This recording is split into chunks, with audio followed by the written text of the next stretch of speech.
Hello and welcome to the YouTube Success Podcast. This is me, Matt Hughes, King of Video, your host. I never introduce myself on these podcasts. I assume you know who I am by now, but you never really know on podcasts where people fall into listening to your podcast. They might fall into like episode 22 and then there you are, and you've never introduced yourself. Of course, I'm probably listed all over the show notes and that kind of thing, but I thought I'd better introduce myself, and I'll do that every now and again. This time we're talking about content repurposing of your signature video. Now, if you've not listened to the previous episode that talks about the signature video, it's definitely worth going and listening to that, because I think that gives you some context around the signature video. I'll talk about it a little bit in this session, but not a lot, because this is really focused on content repurposing. I want to stay in that lane and just talk about the what I've listed as 47 plus pieces of content that you can create with your signature video. Now, I think I have this as a YouTube video. You might have to head over to my YouTube channel. If we can find it, I'll list it out there. But certainly I can put this. So I did a workshop. I probably did it about 2 years ago now, maybe 18 months ago. And it was called How to Create 47 Plus Pieces of Content from One Video. It's a simple little workshop that I did. I delivered it live. I've got some great screenshots and stuff. I will put that inside the creator meetup as a piece of content that you can get. I would say for free, but it would be part of the membership. In order to join the creator meetup, which is the creatormeetup.com, you have to go and pay £12, £97 or $2.97, depending on the kind of length of membership you want. But I'll put this full workshop, it's about 45 minutes, an hour long, inside of that community, and you can get this. And I talk about this in more detail, and I give you screenshots as exactly what you're meant to do. I also have a spreadsheet that talks about this and shows you how to create all of those pieces of content. It's called the Content Repurposing Framework, and I've got a content promotion framework, which is going to be the next podcast episode. So I'll talk about promo in the next one as well. And you could just take all of these podcast episodes, put them together. You've pretty much got all the content. So I'm not saying that you have to go there to get it, but it's just a bit more of a structured workshop when it's in workshop format. So that's the creatormeetup.com, and I'll go and stick the workshop in there. All right, so let's get on with the content then. And this is how to create 47 pieces of content from one video. In this podcast episode, because I know some of you will be listening rather than watching, there's no point in me showing you the presentation. I'm just going to talk about the 9 types of content and how we get to 47 pieces of content. I think I list it, yes I do. In the summary of this workshop, I do list it. So the 9 pieces of content, I'm going to say them really quickly, and I'm going to just tell you a little bit about each one of them one at a time. So the 9 pieces of content are the signature video itself, which, as I mentioned in the last episode, the signature video with captions, snippet videos, and since I did that workshop, some really cool tools that have come out, which we'll definitely talk about in another episode. Image quotes, image carousels, they're really cool. I know people love those. The thumbnail, the blog post, the transcription, the podcast, and an audiogram. Oh my god, audiogram. I mean, I list it, and it's like it works out as 9 pieces of content for audiograms, but I really don't like them. I'm just going to say it. And look, I see them, and my team create these audiograms as well, but I really don't like them. I'll explain why when we get to that point. So let's just talk through those pieces of content. I'm going to put myself on focus mode, like in the last episode I said I should do, and then I didn't. So there should be no buzzing as we go through this episode. So your signature video then is piece of content number 1. And we film this piece of content in landscape. So if you're watching this on YouTube, you'll see that I'm in landscape mode now. And landscape is, if your camera is on the side, if you're using your mobile phone, it's your phone on the side. And it gives us the what I call the natural view of stuff. So again, if you're watching on YouTube, you'll see my hands up and you'll see the full width. And then, of course, we have the option to take that signature video and do it in portrait mode. So we'd probably be about here. Again, if you're watching, but it's portrait mode is TikTok mode, Reels, stories, that kind of thing. That's portrait mode. And then the other way you could create that content is in Square. And the reason why I talk about Square, and Instagram has kind of changed it because it's got a slightly different aspect ratio now. But the reason why I talk about Square as well is because Square works on almost all platforms. So if I was to choose one out of all of them, I think square would probably be it, because you can post that on things like TikTok and on LinkedIn, and depending on how you add the other stuff around it, it would still work really well. It doesn't work as well as the aspect ratio that's perfect for that platform, so portrait or landscape in TikTok and YouTube's respectively, but it still gives you a lot more flexibility. So if you didn't have time to do all of them, which you definitely have got time, I can talk to you about that as well. Square is probably the one that I'd go for, that makes it most flexible. And I say that for flexibility, but in reality, the thing I always go for is landscape. I always do landscape first. So landscape strategy is the main thing. So that's 3 pieces of content then. So it's the same content, but it's changed in 3 different ways. Because if you look at TikTok and Reels and some of those things, you'll see that actually a lot of businesses will take the content and make it portrait.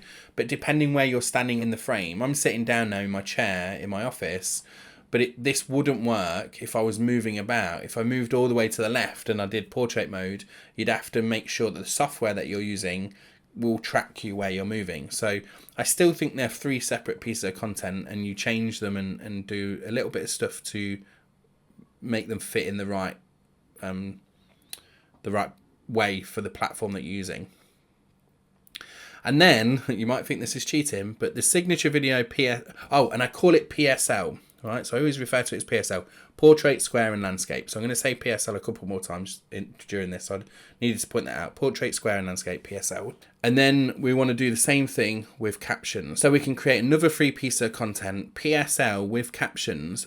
And you might think, well, most of the platforms auto-generate the captions. That's true. But you can do burnt-in captions. And burnt-in captions means that the file itself has the captions embedded in the video. So it doesn't matter what you did with that video, the captions would always be there. And so PSL with captions means just that. Auto-generate captions are slightly different from the platforms because it adds kind of on top of the video. The actual video itself wouldn't include those captions, the auto-generated ones, unless you burnt them in. So signature video, PSL with captions is another 3. And then we want to talk about snippet video. So I say, when we talked about signature video and I said 5 to 15 minutes, I reckon for every 5 minutes of content that you create, you could create a snippet video. This is like a 1 minute video. I go with 1 minute because of YouTube Shorts, but you could expand on that a little bit with some of the other platforms. I know Instagram Reels now is 3 minutes. So snippet videos are a way to extend the value, create more value from this piece of content. And I say for a 15-minute video, 3 different snippets you could get from a 15-minute videos that would be valuable. Now, if you use something like Opus Clips, so Opus Clips is one of the sponsors for TubeFest, which is not the reason why I'm mentioning them, but if you come into TubeFest, you'll be able to meet the guys that run Opus Clips. But Opus Clips is a piece of software that will take a long form piece of content and create 10 short form pieces of content from it. Now, I think with a 15-minute video, I don't think all those 10 are going to be useful. I think definitely 2 or 3 of them. If you're doing a podcast episode, that's different because you're going to have like a 45-minute episode. A podcast interview. You're going to have a 45-minute episode where you'd probably be able to get 10 separate little clips out of that and they'd be all really useful. But I think with a short 5 to 15-minute signature video, I would say you could get 2 to 3 and PSL them up. So think about this one. You've got 3 videos, snippet videos, portrait, square, and landscape, and then the same 3, portrait, square, and landscape, with the burnt-in captions. That's 18 pieces of content. And again, you might think, isn't that cheating? We're just adding the captions and not. Look, when you're creating this content and when you test it out, you want the most different varieties of content to be able to publish it, test it, and see which one's really landing. So you might find that the portrait one with the burnt-in captions works much better than the landscape one with auto-generated captions, or vice versa, or whatever. The point is, having the flexibility of all these pieces of content, you're not going to just post them once the episode is out, or once you've created your long form YouTube video, you're going to use them throughout the year. So it's worth putting in this effort. And honestly, using something like Opus Clips is a really quick and simple way to do it. But it's worth putting in this effort now and having that available later on. The worst thing I see people doing is they create a piece of content and they don't reference that piece of content ever again. It's like they publish it on YouTube and then it's like they just forget about it. But you've got to keep feeding the algorithm, feeding the platform a new audience. And remember, if you're growing an online audience or you're a local business or whatever, your audience changes every couple of months. I would even say every couple of weeks, really. And so as you build that audience and the audience changes, they're not going to have seen the video you've done 6 months ago. So being able to reuse that content, refresh that content with these snippet videos is a really great way just to keep feeding an audience to it. The next thing then, this episode will go on forever if I go into so much detail, so apologies. I'll fly through some of these now. So the next couple, image quotes, 1, 2, 3. That's 3 different image quotes, PSL. That's 9 pieces of content for that. So again, what I'm looking for there with image quotes is I think about the snippets and I think, could you create an image quote that was less than about 30 words, probably more in the lines of sort of 10 to 15 words of something that you've said that is compelling within those 5 to 15 minute signature video. And for the most part, I think you can. Now, obviously, when you're using that for content, you would add some copy and add a bit more context to it. But I've now seen, like on TikTok and Reels, people have been using image-based posts with content in the caption that is going viral, so that it's helping use a bit of audio about it or whatever. And there's either image-based posts or image-based carousels that are being used instead of videos. So it's definitely worth. Imagine you've got all that content you've been creating, all that. Now you can reuse it as the algorithm changes their focus and allows you to do some of this stuff as well. So image quotes are one of those things. And so I've got 1, 2, 3 PSL, which is 9 pieces of content. And I'm cheating a little bit here because I'm also saying you can use an image carousel, 3 of those from those 3 pieces of content that you create. You might have a carousel that, if we're using an image quote that's 10 to 15 words, maybe, you might have a carousel that you take the 1 minute video, which is probably going to be about 100 words, and use that to, make a bigger version of that quote, give more meat to that piece of content that you're saying in that 1 minute. And I've seen this used loads as well, when you might have a call to action at the start and have a hook at the start for your carousel and then go into the piece of content. So image carousel is another 3 pieces of content. Then the thumbnail. Now the thumbnail is one of those things that people don't really think about as a independent piece of content. But here's how we use the thumbnail. So we will take the thumbnail, we will put it on this podcast episode.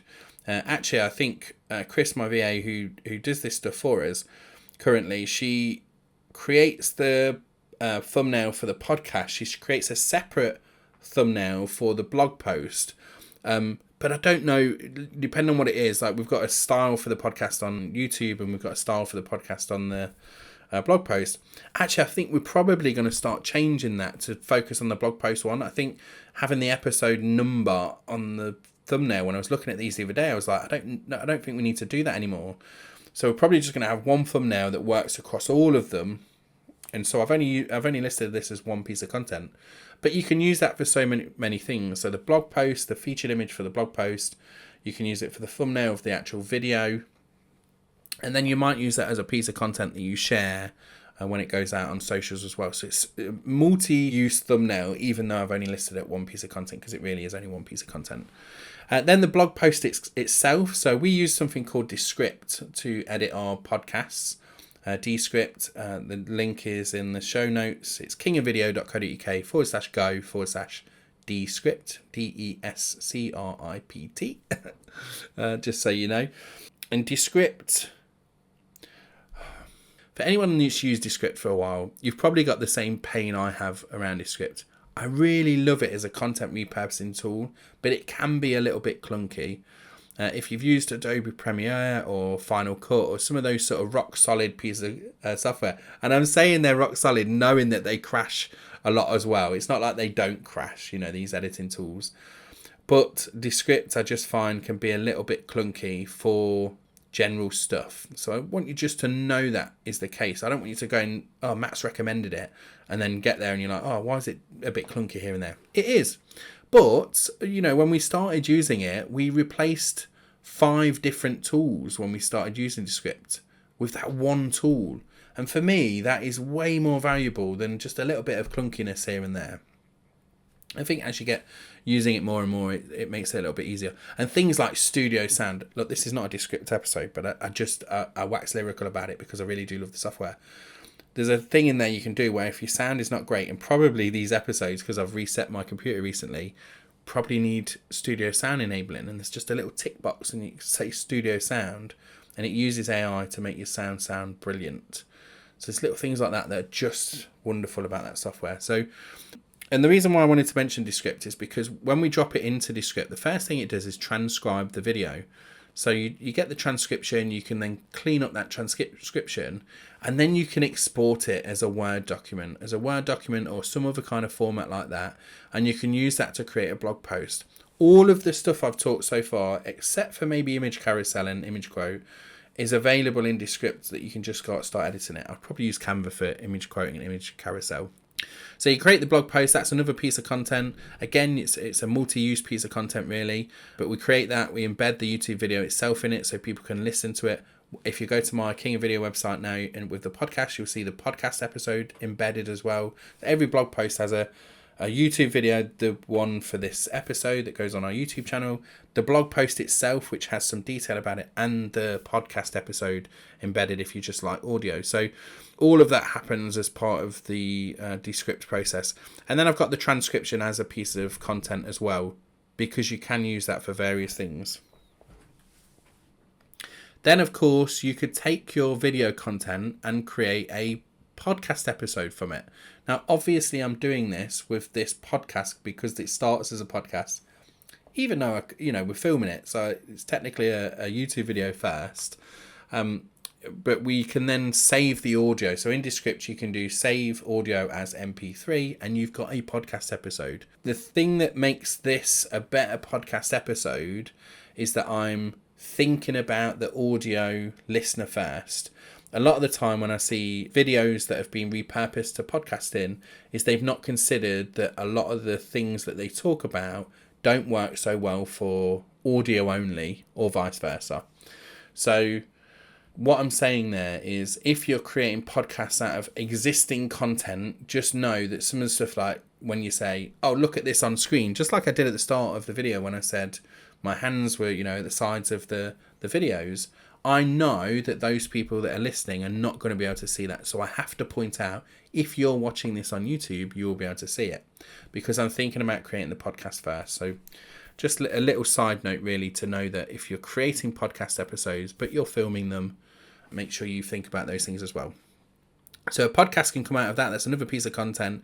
And then an audiogram. So an audiogram is a bit like a snippet video that we talked about before, but you create like there's these little waveforms they're called, and it's like the audio bouncing up and down. If anyone as old as I am, you'll remember the old stereos that used to have all the bars along the side of them, and they bounced up and down as the audio and the different frequencies change. For anyone that's young, you will probably not remember that. Unless you're into some kind of sound production, then you would see that stuff anyway. But also, actually, as I'm looking at my episode, I'm looking at the sound level of my actual microphone. It's similar to that. So these bars go up and down as the frequency of the audio changes. And what they've done is the software like Descript, they've taken that concept of the audio and the frequencies and the levels, that it actually creates like a nice visual effect. And they've made it into videos that you can save. So they're called audiograms because they have the captions, they have the bouncing of the audio signal, and then you can post them as well. But I just really don't like, I used to love them, but I really don't like them now because I'm like, well, why would we post an audiogram with that stuff when we've got the video? Why would we not just use the video? Because the video is more visual than an audiogram. But I suppose you could just listen to them with the captions or read them with the captions. But again, I still think the video is a better option.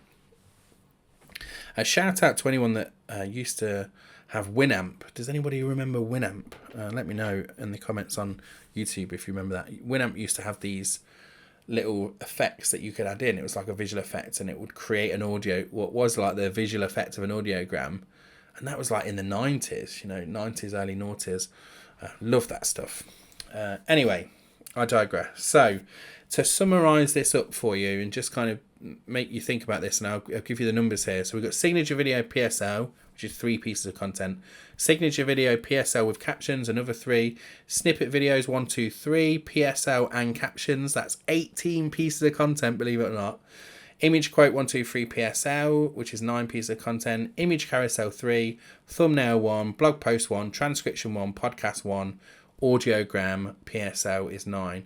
And that is a total of 47 pieces of content. My numbers should add up there. 47 pieces of content from one signature video.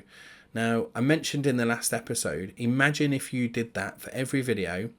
Oh, and by the way, creating all of that content is a few hours of work, right? So my VA does this wonderful work and gets that done.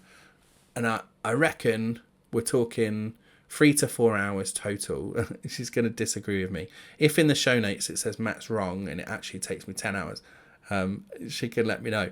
But I think it's 3 to 4 hours of content, of focus work on that piece of content, depending on the length of the video. And that's why when I talk about the signature videos being 5 to 15 minutes, of course, everything changes with the length of the video. So the amount of time it takes to edit, the amount of time it takes to create the content. So sometimes we have to put these boundaries around it, because otherwise anything we say is wrong. Like it's 45-minute video would take much longer to repurpose and to edit in the first place and to create the blog post.